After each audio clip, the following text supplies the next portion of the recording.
Quand Nuno Mendes va revenir, tu vas peut-être avoir une des meilleures paires de latéraux en Europe, sinon au monde, j'ai pas peur des mots. Et à un moment, il faudra les poser sur la table. Il faudra les poser sur la table et mettre Luka en défense centrale avec Pacho, qui commence à prendre confiance, qui est très viril au duel, qui donne satisfaction pour l'instant. Maintenant, le milieu de terrain, moi je ne l'ai pas trouvé exceptionnel, mais je trouve que Joao Neves n'arrive pas vraiment à apporter quelque chose dans cette équipe. Par exemple, bon, c'est vrai, Fabian Ruiz, il est mieux que depuis quelques matchs. Warren, il a été très bon ce soir, presque un sans faute, mais moi, Joao Neves, moi je le trouve pas exceptionnel et il est beaucoup moins fort que Verratti au même âge. Hein. Je suis désolé.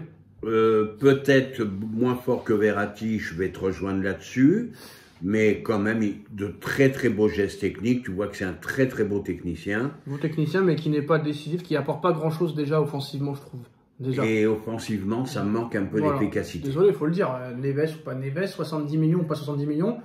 Moi, j'en attends beaucoup plus. Il m'impressionne pas. Ah, ça peut venir, ça peut venir. Ah, regarde Hakimi, on a attendu 3 ans. Hein. Ouais, mais bon, attends, Verratti, c'était tout de suite qu'il a été bon. Hein. Ah oui, à Paris. Hein. On est tout de suite. Hein. C'est faut attendre 3 ans à chaque fois, on est mal. Hein. Franchement, on est très mal. Alors maintenant, bah, il y a eu beaucoup de choses dans ce match qui s'est passé. Il y a Dembélé qui retrouve l'efficacité. Et moi, j'ai trouvé Ousmane Dembélé rageux ce soir. Il n'avait pas le sourire. Il avait envie de montrer aux détracteurs que lui aussi sait marquer des buts, que lui aussi sait être décisif, que lui aussi il peut être tueur devant le but. Et ce soir, il met un doublé. Et qu'on le veuille ou non, qu'on l'aime ou qu'on le déteste, il est quand même à 8 buts dans le jeu cette saison. C'est pas rien, sans pénalty. Ben, il n'y a pas que ça, il y a un Dembouz exemplaire, à part ses embrouilles avec Enrique qu'on ne connaît pas, c'est leur problème. Mais un Dembouz qui n'est pas blessé depuis 2 ans, un Dembouz que tu n'entends pas parler patati patata, un Dembouz cette année qui commence à planter. Bon, ben bravo Dembouz, continue comme ça. Alors, on a vu que Doué monte en puissance sur les 4 derniers matchs et 2 buts de passes décisifs. On voit que Kang In Lee monte en puissance. On voit que Hakimi est exceptionnel. On voit que Warren revient tout petit peu par petit peu à son niveau. Ramos qui montre qu'il va être le numéro 9 vraiment dans les prochains matchs. Est-ce que tous ces joueurs-là qui progressent, c'est dû au travail de Luis Enrique? Eh bien, c'est dû au travail d'Enrique et pour certains, Ramos surtout, c'est grâce à un mental d'acier. Le mec, il rentre encore à la 80e où le mec, il a un mental. Déjà, tu peux te dire que c'est un combattant. Il a un mental de fou. Il y en a plus d'un qui aurait lâché. Voilà la différence entre un Ramos et un Kolo Muani. Voilà. Et puis en plus, Ramos, pour moi, est plus fort. Bon, il rentre 2 fois de suite, 2 fois il marque. Luis, je sais que tu mourras avec tes idées, mais on a besoin d'un avant-centre. Est-ce que cet avant-centre, c'est pas Ramos? Et je crois qu'on l'a. Alors, allez pas dépenser encore 100 millions sur une truffe. Alors, à l'arrivée, si on réfléchit bien, ou on le saura peut-être le 29 janvier, pour l'instant, c'est Enrique qui a raison ou de ne pas aller sur un numéro 9 et d'avoir attendu Ramos? Est-ce qu'il l'a attendu? Oui. Alors, s'il l'a attendu, c'est lui. Quand tu refuses Osimhen et Gyökeres, c'est que tu attends Ramos. Alors, s'il l'a attendu, c'est lui qui a raison. Parce que n'oublie pas que Ramos, il se blesse, il reste 15 jours de mercato d'été. Donc, ils peuvent prendre un numéro 9. Et il a refusé Osimhen, il a refusé Gyökeres. Et rappelle-toi qu'il y a 2-3 semaines, apparemment, d'après RMC, Paris avait recontacté Naples pour Osimhen. Je suis d'accord avec toi, mais quand j'ai vu la composition de l'équipe ce soir, j'ai dit là, il l'a définitivement grillé, il n'en veut plus. Là, il n'en veut plus. De Ramos? Oui, je ne vois pas ce jeu. Malgré ses 2 buts, il n'y a pas longtemps. Voilà, j'ai dit, il n'en veut plus, là, c'est fini, c'est mort. C'est mort. Qu'est-ce qu'ils vont faire avec Ramos et bon, il y a que les cons qui ne changent pas d'avis. Bon, là, il le fait rentrer dans l'urgence aussi. Il ne faut pas s'enflammer, hein. Il le fait rentrer parce qu'on est mené 2-1. Hein. Il ne le fait pas rentrer quand tu mènes 3-0. Donc, bravo à lui pour ce coaching. Mais est-ce qu'il veut vraiment un avant-centre? J'ai toujours un doute. Est-ce que Enrique, c'est l'entraîneur sous l'ère qatari qui a eu le plus de cojones dans ses compositions d'équipe? Ah, lui, peur de rien. Ça veut dire que Kolo Muani, 90 sur le banc, Ramos pendant longtemps sur le banc, 90 millions, Asensio qui ne joue plus du tout, il a les couilles de sortir Barcola à 20 minutes de la fin, de mettre Doué à sa place contre Lyon. Et on a vu que c'était décisif parce qu'il a marqué Doué.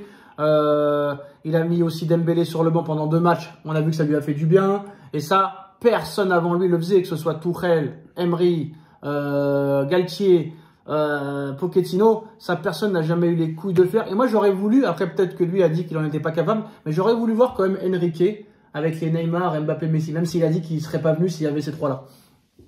Il a dit qu'il serait pas venu s'il y avait ces trois-là. Je pense qu'il y aurait eu problème de conflit et d'ego.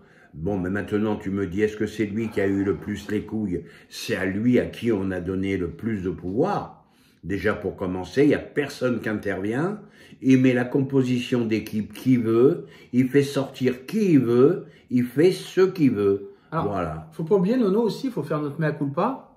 Avant le calendrier de fou, on avait dit que Paris s'en sortirait pas. Ils ont battu Lyon en leur mettant 3 et ils battent Monaco chez eux en leur mettant 4. Une équipe qui est en tête d'Europa League au classement, si je ne me trompe pas, Lyon, et une équipe de Ligue des Champions qui est devant Paris au classement. Ils auront mis 7 buts en 2 matchs. Donc aussi, il faut faire notre mea culpa. Est-ce que ça va continuer crescendo? Parce qu'il faut oublier quand même que Paris en met 3 à Marseille, en met 4 à Monaco, en met 3 à Lyon. Est-ce que Paris crescendo, là, va monter en puissance? Il y a Lens, dimanche. Est-ce que s'ils font un gros match à Lens, est-ce que définitivement Paris sera lancé? Et Paris peut-être peut être une bonne surprise s'ils arrivent à accrocher les barrages. Ben, c'est en bonne voie, mais ça n'empêche pas. Je fais pas comme toi mon mea culpa. On a toujours ces mêmes problématiques.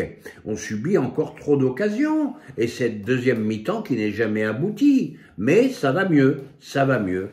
Ils nous offrent 45 minutes. Espérons qu'ils nous en offriront 60 tôt ou tard. Par exemple, tu as tout ton effectif là à disposition contre City. Tu mets quoi comme équipe? Bon, Donnarumma dans les buts. Eh ben moi, ça va être vite fait. J'ai pas besoin de citer tout le monde. Donnarumma s'il est rétabli. Hakimi à droite. Ça va être vite fait. Pareil ce soir avec Nuno Mendes. Donc Hakimi à droite, Mendes à gauche, voilà. Hernandez, Pacho dans l'axe. Voilà. Au milieu, tu mets qui? Au milieu, je fais un Vitinha, Ruiz et Emery. Donc Neves et Vitinha sur le banc. Qu'est-ce que je viens de dire? Ah, moi, je perds la tête. T'as dit Fabian Ruiz. Oui. Warren.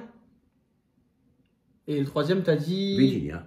Vitinha. Vitinha. Voilà. Donc Neves sur le banc, avec Doué sur le banc et voilà. Et non, Doué, je le mets pas sur le banc. Bah si. Ah non. Tu mets où alors? Devant, je mets Ramos. Et sur le côté, sur les deux côtés... Doué, Dembélé. Je mets Doué, Dembélé. Ça y est, pour moi, Doué a pris la place de Barcola. Et le traitement d'Asensio qui ne joue plus du tout?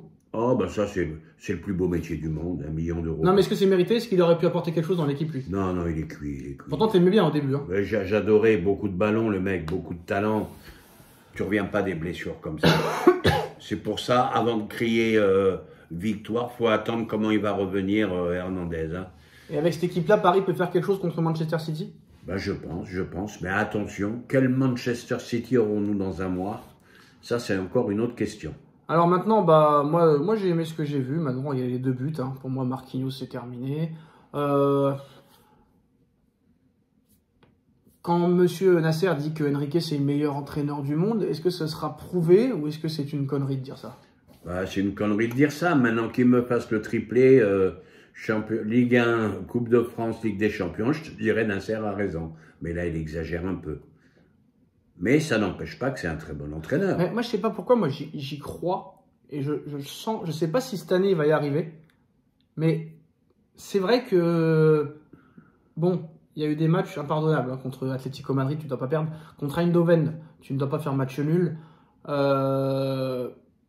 Tu dois avoir plus de points en Ligue des Champions. Mais j'ai envie de lui donner, si jamais, même si Paris se fait éliminer des barrages, même si ce serait quand même inacceptable, j'ai envie quand même de lui donner une 3e chance. Parce que je sens qu'il y a un truc qui est en train de se créer. Chose qu'on ne sentait pas les années précédentes. Ça y est, là, il n'y a plus de fêtards, de machin, de polémiques. Et lui, il a fait la fête au Brésil. Et lui, machin. Et lui, bidule. Et Mbappé, il part pas. Ça y est, c'est terminé, c'est fini. C'est mis de côté. C'est mis de côté. Est-ce que, même si Paris se fait éliminer, il faut lui donner une 3e chance pour voir vraiment si le projet, l'équipe, elle est bien mise en place. Il faut continuer avec lui. Voilà. Alors tu vas dire non, tu retournes ta veste, peut-être. Oui, parce qu'on voit des choses bien quand même. Il n'y a que les cons qui ne changent pas d'avis.